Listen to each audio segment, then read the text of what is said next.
Inspiring families, inspiring you. That's who we are. That's what we do. Hi, I'm Petreece Cuffie, counselor and trainer, and one of my deepest desires is to see people experience the fulfillment and growth that comes through healthy relationships. We're wired for relationships, so tune in and join with me as I explore and discuss tools for healthy relationships every Monday, 12:15 p.m. on Isaac 98.1 FM.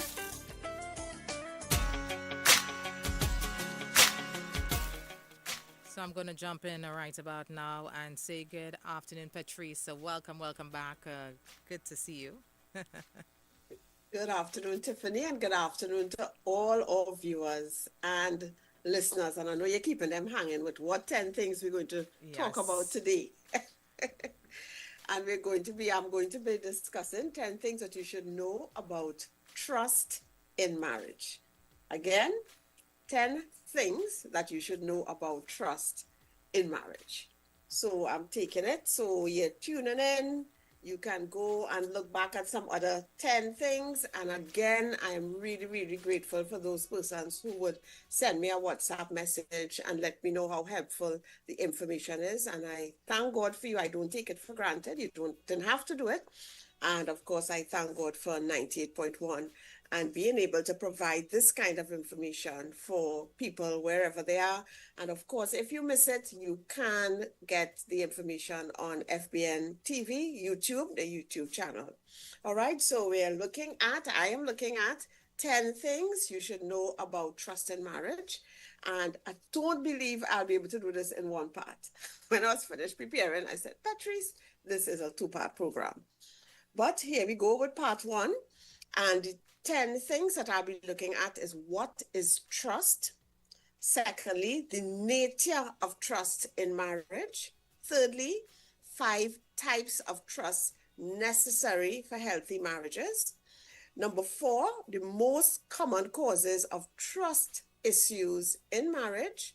Number 5, seemingly little things that can erode trust in your marriage.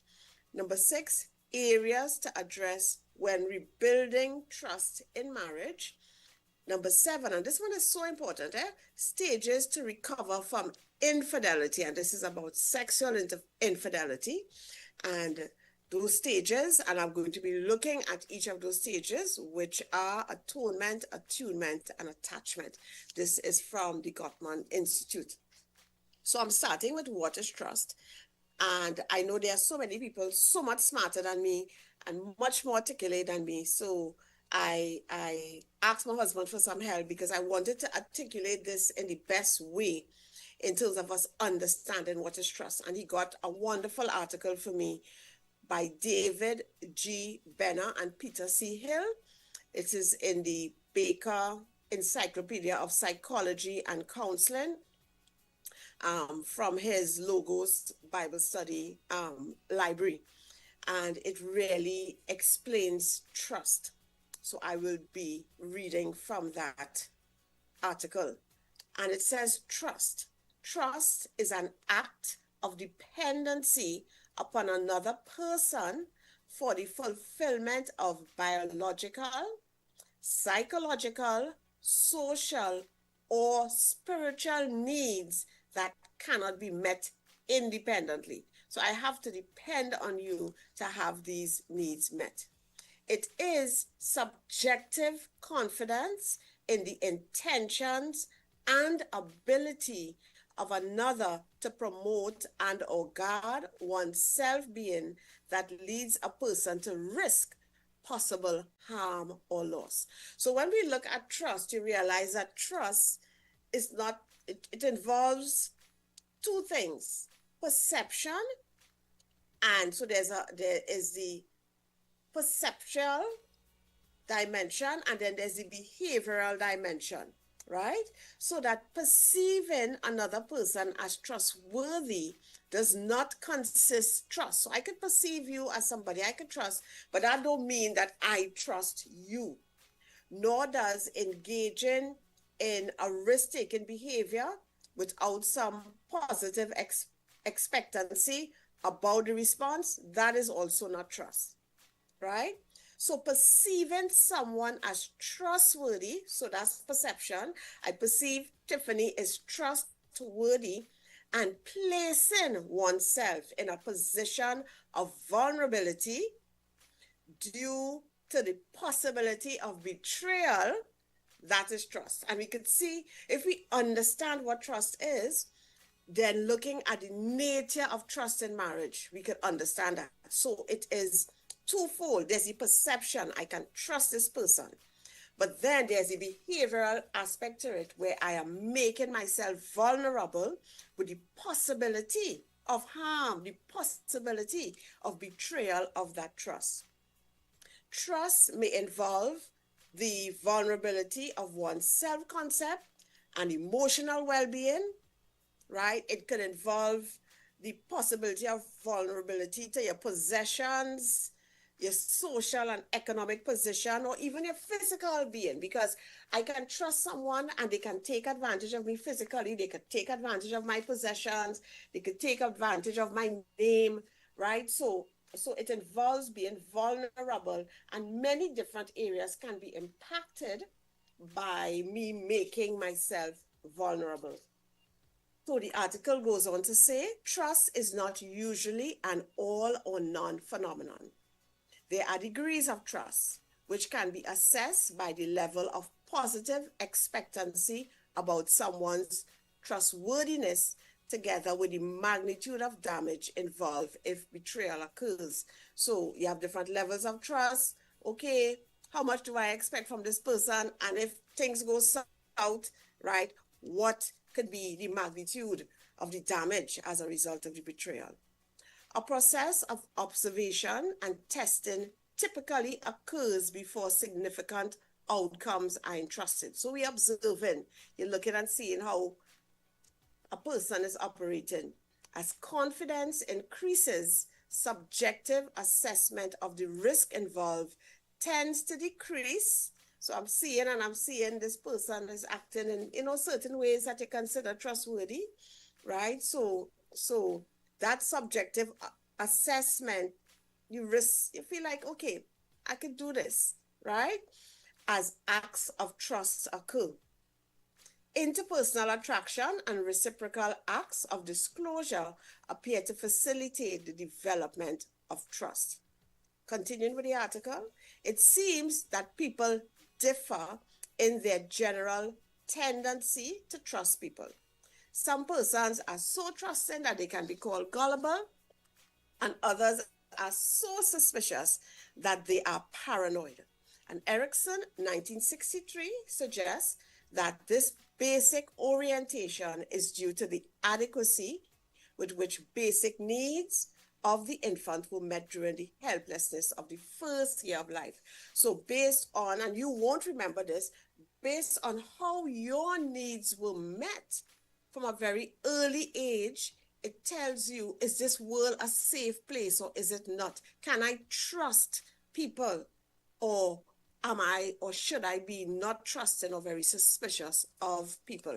And this is important because persons can go into marriage with a lot of insecurities that can also cause issues.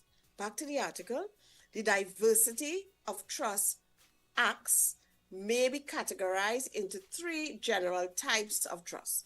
So you have different categories of trust acts, and they are persuasive, functional, and personal. Persuasive, functional, and personal. So persuasive trust involves a belief in the validity of a message and the integrity of a messenger, so that an idea is accepted or a product is bought. Acceptance of the appeals of politicians, of salesperson require this type of trust. So what you're actually saying is that I believe the message, I think that the message is valid, but I also believe in the integrity of the messenger.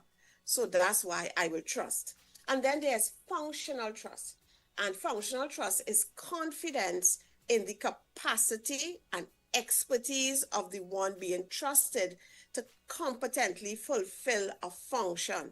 So every time you go into a plane, that is functional trust. I think this pilot could get me from point A over the seas into point B, right? And even, for example, somebody doing like surgery and stuff, this is functional trust. I trust that this surgeon can do this operation. So you're trusting in the person's competency to fulfill a function. And then there's personal trust. And this is the expectancy that another person will accept voluntarily disclosed intimate information. So I'm disclosing information. They will treat it with value and act in one's best interest. Now, this is the trust that we have in intimate friendships. More than one kind of trust may be expressed towards another person. So trust of one type may facilitate the other types of trust in certain situations. So the act of entrusting specific outcomes to a specific person at a given time involves a complex mixture of one's history of trust encounters in general, and in similar situations, the level and kind of felt need, information about the other person's sincerity, capability, integrity, and intentions based on direct and indirect observations, the kind of relationship that exists, and the kind of degree of trust required, and the situational context. So all these things go generally into trusting. So again, we are looking at what is trust. And trust is a subjective confidence in the intentions and ability of another to promote and or guard one's well-being that leads a person to risk possible harm or loss, right? And we realize trust is both perceptual and behavioral in dimensions. So perceiving someone as trustworthy, so I can't continue trusting you if I don't perceive you as trustworthy, and I'm not going to trust you if I don't perceive you as trustworthy. So perceiving someone as trustworthy and placing oneself in a position of vulnerability due to the possibility of betrayal, that is what trust is, right?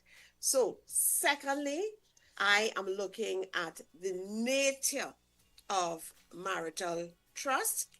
And we have to understand, without trust in marriage, it's very difficult or even not doable at all, right? So the nature of trust in marriage. When you trust your spouse, you feel safe. You feel like you could be yourself. You can let down your guard, right? You feel like you're not concerned when you all are not together, when you all are separate, doing whatever you're doing, right? We don't hide information in the relationship. We don't feel like we have to protect ourselves. We are careless with each other, and careless meaning not about in a negative sense, but I don't feel like I have to be guarded at all. That even if I make a mistake, I would be understood, right? That's the nature of trust in marriage. But also understand this. Even in marriage, trust is not given unconditionally. I don't trust my husband unconditionally, right? As in any other relationship. Trust is given as you continue to show yourself trustworthy. If you don't show yourself trustworthy, then something has to happen there. And even Jesus, he would have submitted himself to this trust test. So in John 10:37, when he was teaching the people, right, to say, okay, you want to know if what I'm saying is trustworthy, if who I'm saying I am is who I am, he said, do not believe me unless I do what my Father does. So our behaviors in marriage will determine if people can trust us or not. Are we who we say we are? What are our behaviors saying about us? So trust in marriage, you feel safe to share who you are. You feel safe to let down your guard. You don't hide information. You don't feel, if we're not around each other, you're not thinking about what's going on, right? But trust is not given unconditionally, right? Now, we a lot of times judge ourselves by our intentions, but we have to understand that our intentions alone is not what is impacting your spouse. Your behaviors are impacting your spouse. So you may have no intentions to hurt.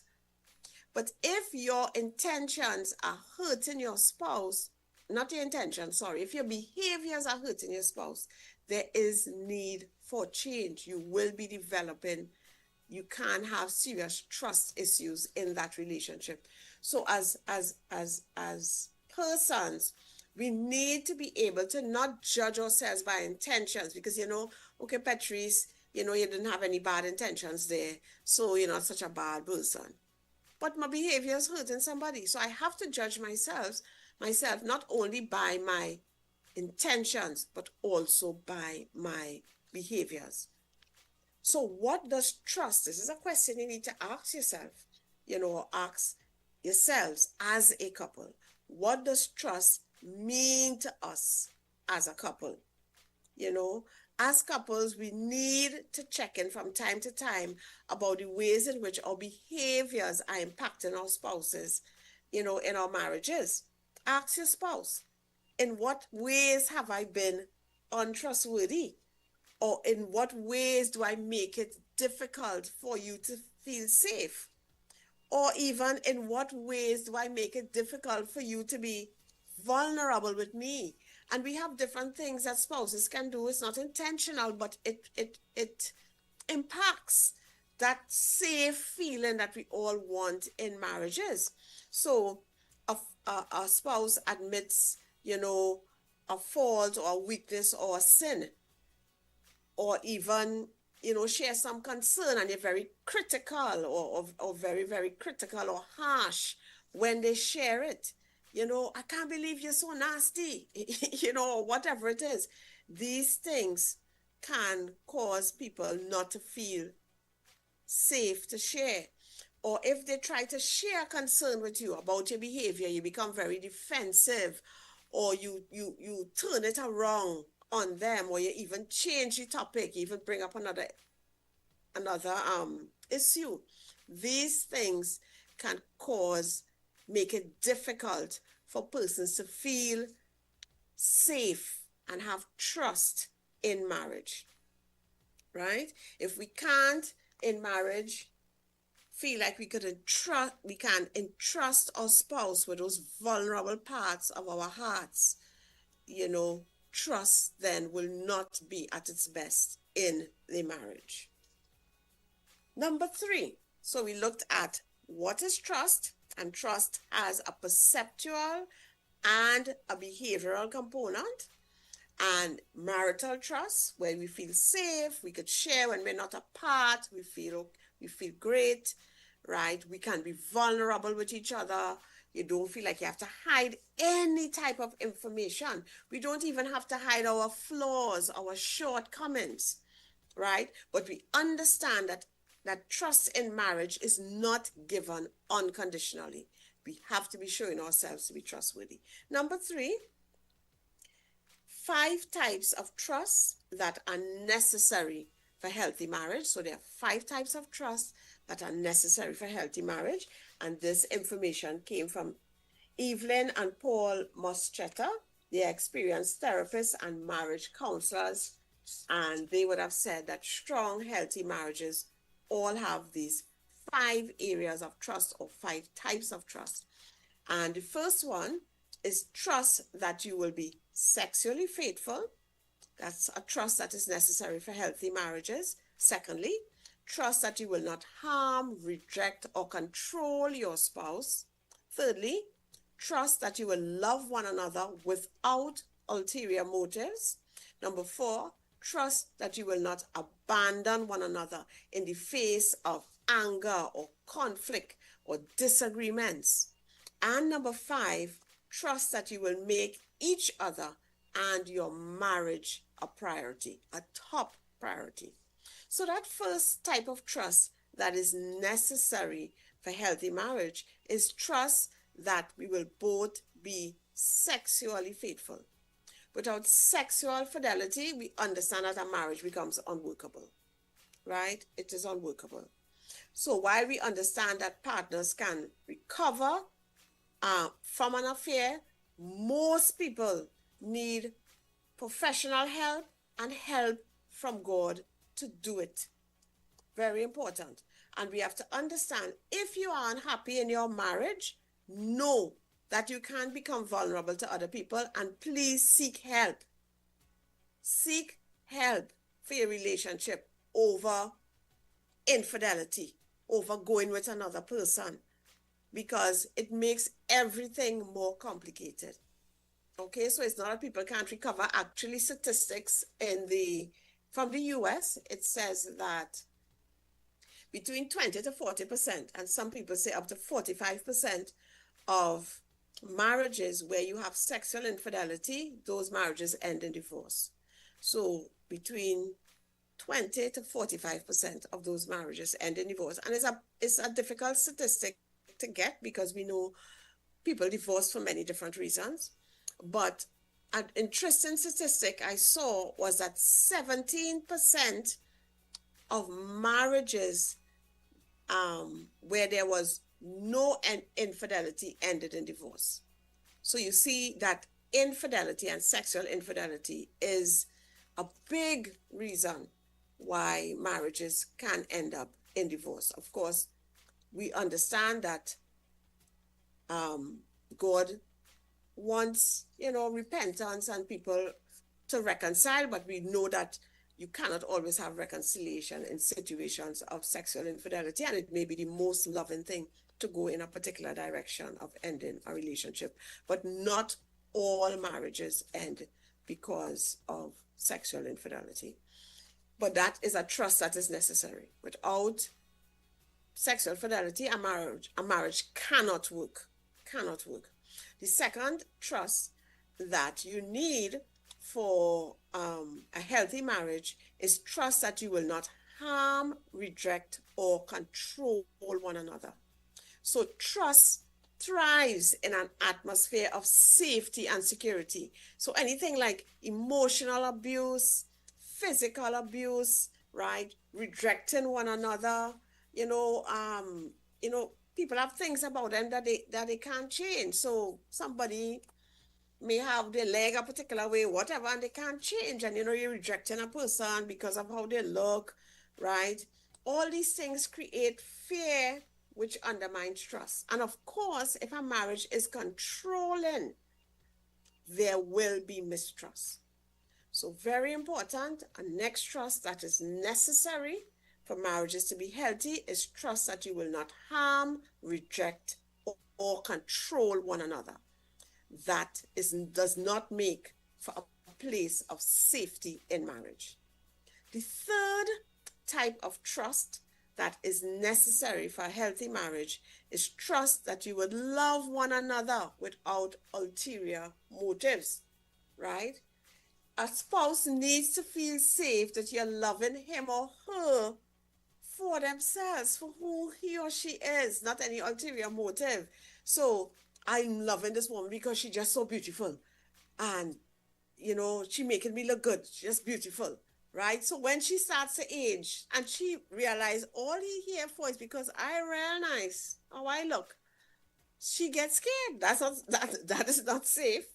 Or I'm there with you for your money or your inheritance, right? Or sometimes people with persons because they need somebody to feel superior to. So I'm with this person because I feel, I could be, the superior one here. While marriage is a partnership, right? And also sometimes people get married as a buffer against loneliness. I don't want to be lonely. That's why I'm with this person. So we trusting that you love one another without ulterior motives, right? I truly believe that you are the person I want to spend the rest of my life with, right? And I am here because I want to make a life with you. Yes, we'll change. Things may go, sour sometimes, but we're here until death do us part. Genuinely, a love relationship, working on being friends, working on being, companions, working on being work buddies together in fulfilling, our purpose in life as a couple. Number 4, trust that you will not abandon one another in the face of anger, conflict, and disagreements. So we know that anger, conflict, disagreements, inevitable, right? But marriage must be a place for the respectful expressions of anger, respectful, controlled expressions of anger, of disagreements, right? So where it doesn't go into a place where it leads into a fear of abandonment. So we get angry and we start using the D word. That is not healthy. Or we get angry and we decide I'm leaving for 2 weeks. No, that creates trust issues. And then finally, number 5, trust that we will make your spouse and the marriage a top priority. So after God, your spouse is top priority, so that as partners, we will cherish and love one another. We will not take one another for granted, each other for granted, and we will not neglect the relationship. Sometimes you fall off the wagon a little bit, get back up. You're taking your wife or your husband for granted, get back up. This is important for trust, because once a person feels like this marriage, me as a spouse, I'm not priority, those things create trust issues. Now, number 4, the most common causes of trust issues in marriage: extramarital sex, extramarital affairs, emotional affairs, lying, abuse, of course, be it emotional or physical, even financial infidelity. And financial infidelity is where we hiding financial stuff from our spouse, and we also doing financial activity without discussing and informing our spouse.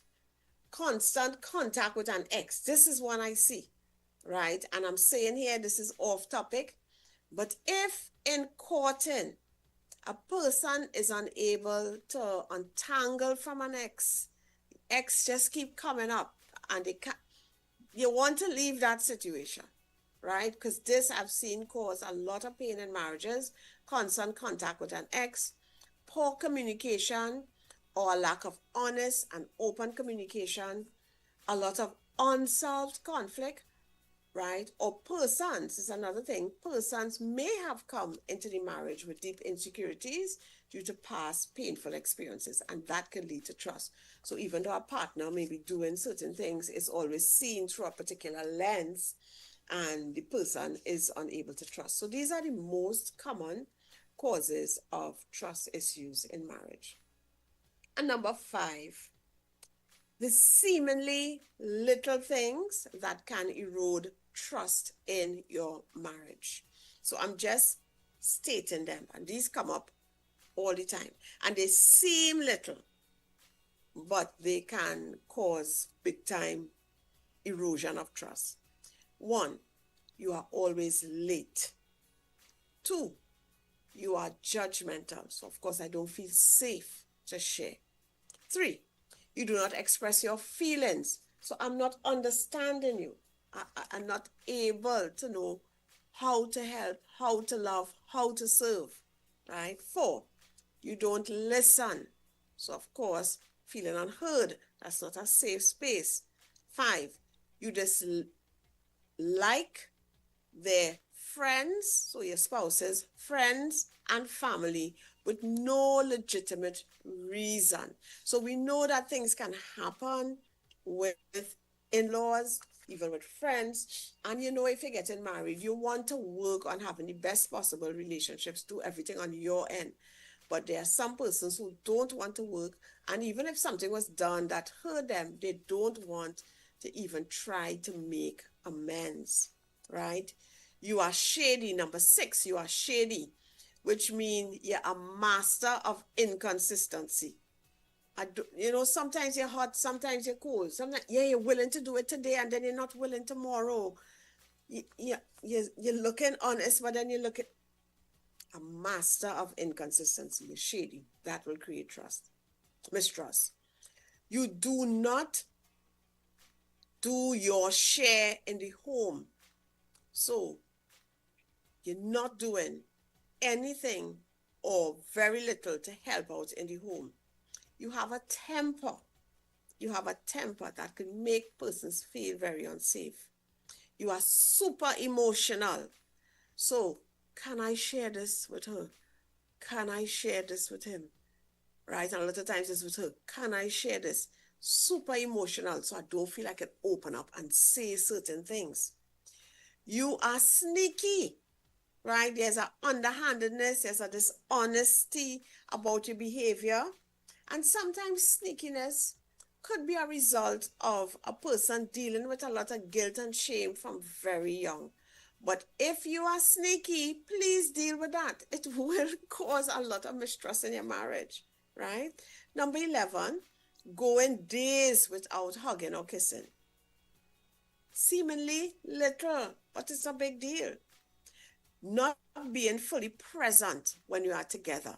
So always seeming distracted, always on your phone, always doing something. Turning everything into a competition causes mistrust. So not appreciating each other. Number 14. Number 15, not sleeping in the same bed. And we know that there are sometimes couples who sleep in different beds because of health issues. But when we're doing this because we are unable to resolve issues, we're looking at trust issues here. Forgetting to greet each other. So we just whooshing past each other like a full bus creates, erodes trust in marriage. Number 17, eating separately. Eating is a bonding activity. You know, people have, in terms of work, and you're meeting somebody and you want to talk to them about a contract for something, let's have dinner or let's have lunch, you know, and even how the Lord's Supper was meant to be a time of us having a full meal with bread at the beginning, the meal, and then wine at the end, right? Where we sharing our lives as we eat and we talk and we laugh, because with eating, people lower their defenses, you know, and they share and they talk. So eating separately as a couple, as a normal way of doing things, is actually not a good thing, right? And then, of course, telling lies. And one of the things with telling lies, and I'll say little lies here, right? Because they seem in little things, right? The thing with telling lies is that once you are becoming deceptive and telling lies, you actually could start to think that your spouse is also dishonest and also lying about things. Where truth and in fact, they may be very honest and start to wonder, but why is he or she saying this about me? Is it because they're doing it? Because lying is not just destructive to the relationship, it is destructive, of course, to you, but you could start seeing your spouse through that lens. And number 6, areas to address when rebuilding trust in marriage. So let's say something has happened, and I'm not talking about sexual infidelity here, right? Because I'll deal with that after. So something has happened that has caused a breach in trust. So trust has been broken in the marriage. There are 7 important issues to address in rebuilding that trust. Number 1, we need to be able to empathize. There's empathizing. Secondly, apologizing. Thirdly, explaining what happened. 4, developing a plan to rebuild trust. 5, keeping your promises and implementing the plan. 6, talking about how you are doing with the plan. And 7, knowing that timing is different for both persons, right? So if trust has been broken in a marriage, of course, it can be difficult to rebuild, but not impossible. And there are 7 important areas: empathizing, apologizing, explaining what happened, developing a plan to rebuild trust, keeping your promises, implementing that plan, talking about how you're doing with the plan, and knowing that timing is different for both persons. And the first one is empathizing.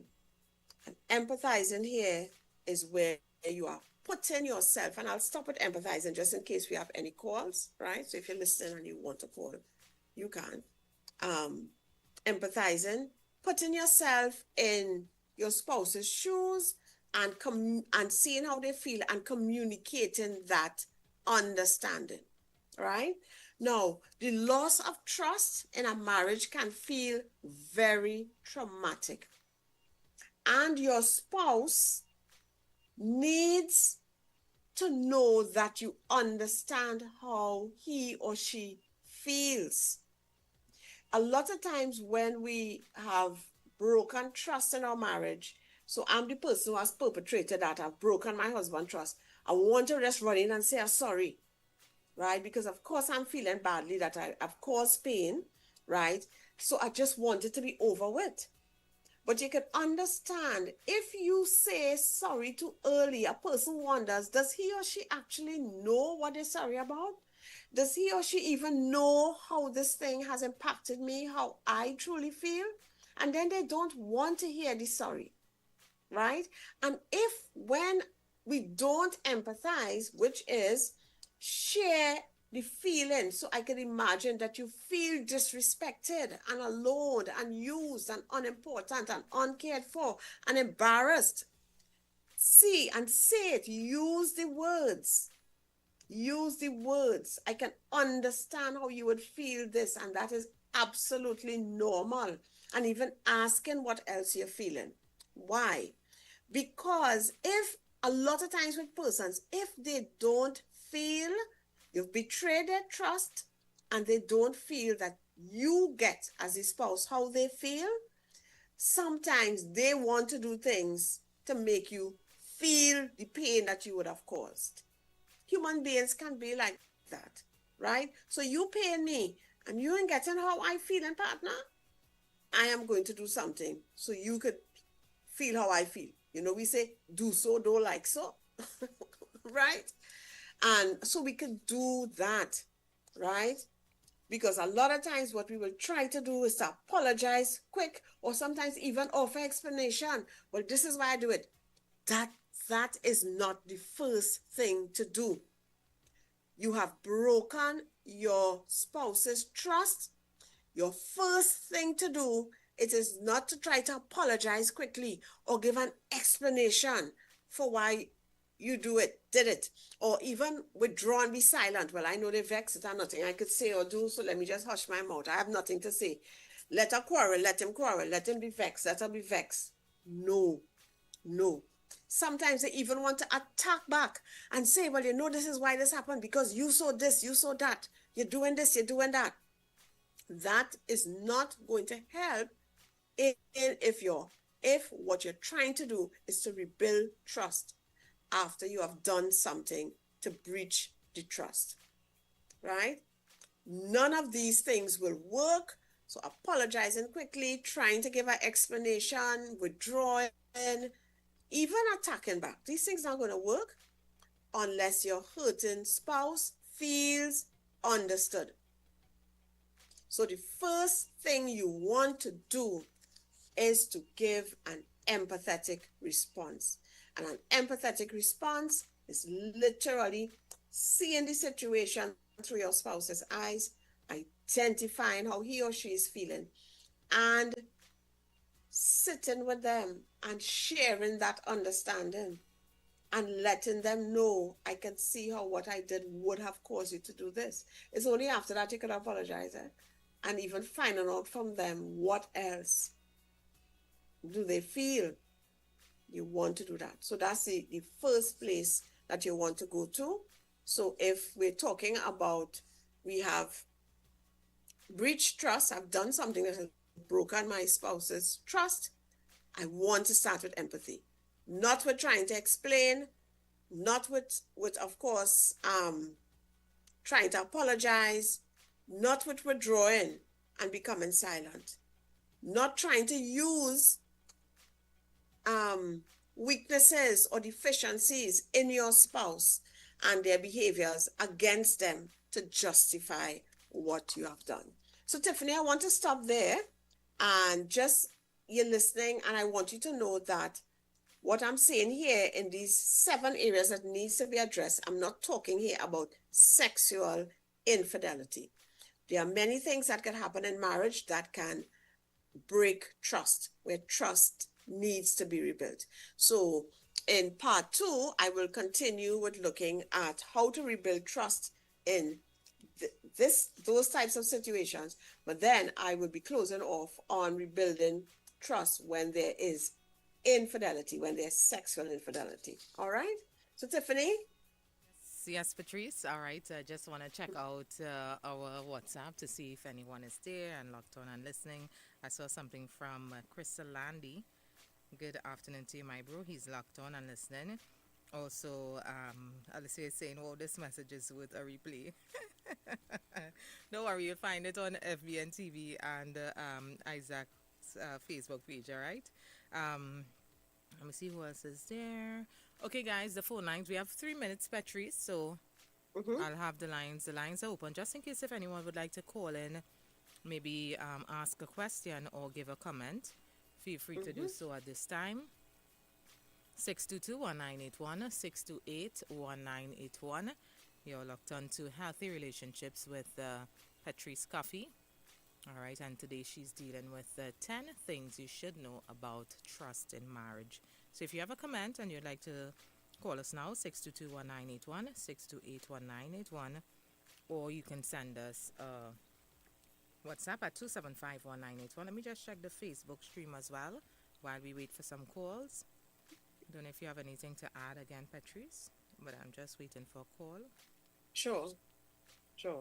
So I think even in sharing this, we can't take for granted someone choosing to marry us and choosing to be vulnerable and put themselves in a position of the possibility of betrayal, of that trust and even damage. So I think it's something that all of us, as whether we're friends, whether we are married persons, don't take for granted a person trusting you. A person trusting you, they're putting themselves in a very vulnerable position. So they have observed enough to believe that you are trustworthy, that you are worthy of trust, and then, which is the perceptual part, and then they're making that decision in terms of the behavior of putting themselves in a vulnerable position to share their lives with you. So you can hurt them, and you can hurt them deeply. So please, if you have hurt your spouse deeply, continue listening and make up your mind to do the work to rebuild trust. Most times it is worth it. And if we do the proper work, our relationships could end up being even more beautiful than it was before. Yeah, once 2 people are willing to work, 1 person alone can't work. If you have to rebuild trust, most people must be willing, to do that work. All right, Petreece, I have a question from on the Facebook Live. Good afternoon. Is it okay to be married and one partner decides to go and rent, saying that they need to find their peace? That's a hard one. The thing about it is that you have different things happening in marriage. And so that person is taking some kind of space to find their peace. I don't know what the situation is, but once something like that happens, a couple needs intervention.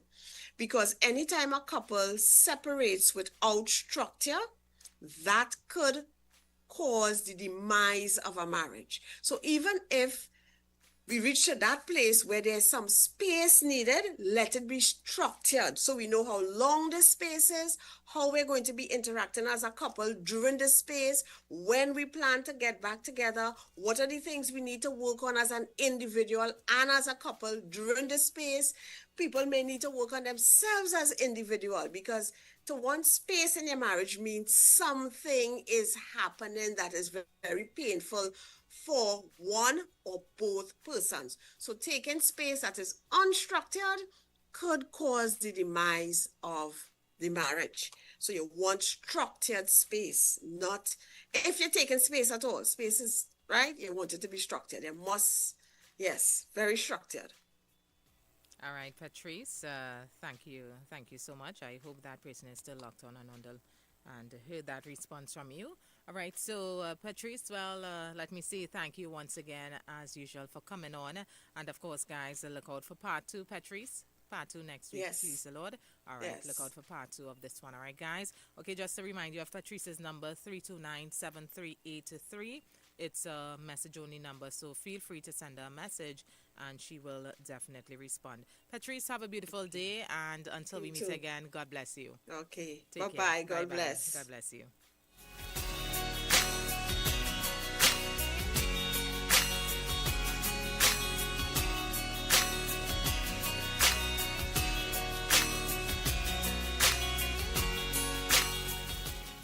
Hi, I'm Petreece Cuffie, counselor and trainer, and one of my deepest desires is to see people experience the fulfillment and growth that comes through healthy relationships. We're wired for relationships, so tune in and join with me as I explore and discuss tools for healthy relationships every Monday, 12:15 p.m. on Isaac 9.